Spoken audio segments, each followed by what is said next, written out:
Alors maintenant, on va parler de l'opérateur ternaire, qui peut être très intéressant et assez utilisé avec les frameworks JS. Alors ici, on va peut-être juste mettre ça en commentaire, je vous montrerai ce bloc juste après. On va parler de ça. Donc, l'opérateur ternaire permet d'effectuer une condition dans une expression. Const isAdult est égal âge supérieur ou égal à 18. Si c'est vrai, je renvoie true, sinon je renvoie false, comme ça. Donc on va faire un exemple juste en dessous. On a un objet juste ici, name Maria, on a âge 42, primum, true, et ici on a false par exemple.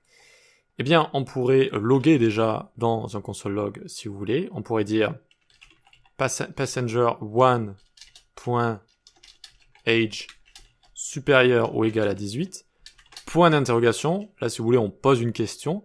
Si cette expression est true, alors je renvoie vrai par exemple, sinon 2 points faux. Vrai, d'accord? 42 juste ici. Si j'avais mis 2, là j'aurais faux juste là. Vous voyez, tout ça est une expression, ça se résout en une valeur, c'est ça qu'il faut comprendre. Et on vient tester ceci, est-ce que c'est vrai ou faux? Si c'est vrai, l'expression ici va prendre donc la valeur de vrai juste là, sinon faux. Voilà ce qu'il faut comprendre. Donc c'est assez utilisé dans pas mal d'endroits, c'est assez à la mode en ce moment. Et donc par exemple vous faites une fonction, ou alors une fonction isAdult, et vous retournez, donc on passe passenger juste ici en paramètre, et donc on return passenger.age supérieur ou égal à 18, et donc là, voilà, on peut renvoyer true ou false par exemple. Ok? Et donc là, du coup, on peut appeler isAdult avec passenger1, et on a bien ceci. Alors évidemment, il faut l'appeler dans la console, sinon ça le retourne, mais on ne le voit pas dans la console. Donc true juste ici. Vous voyez que ça a bien fonctionné. Et donc là, je vous ai écrit la même fonction, mais avec une fonction fléchée. Vu qu'il n'y a qu'un seul return, on n'est pas obligé de mettre les accolades. Ok. Alors, est-ce que j'en ai fait une fonction fléchée ici? Non, j'en ai pas fait. Ça ressemble à une fonction fléchée, mais ça n'en est pas une. Donc on va pouvoir le transformer ensemble. Passenger, ceci. Et là, c'est une fonction fléchée. Ok.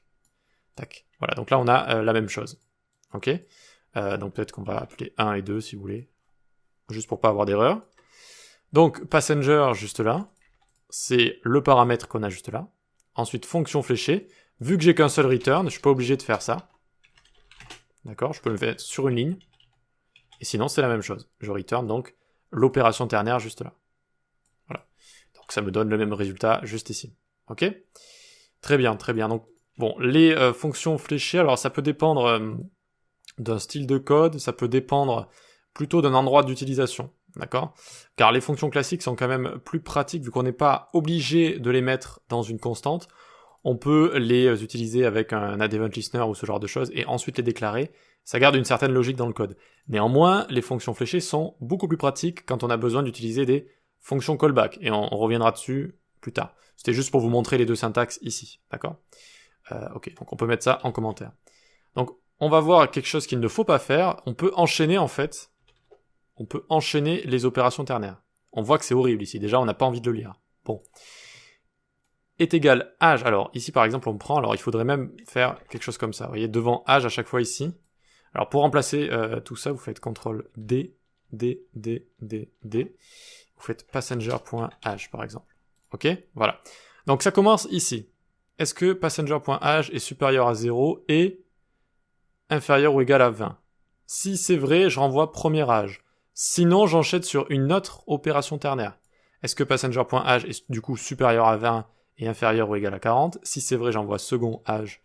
Sinon, je continue, etc., etc. Bref, ça, il ne faut pas le faire, d'accord? On peut le faire, c'est vrai, et normalement, ça fonctionne. On a troisième âge juste ici, vu qu'on est à 42, je crois.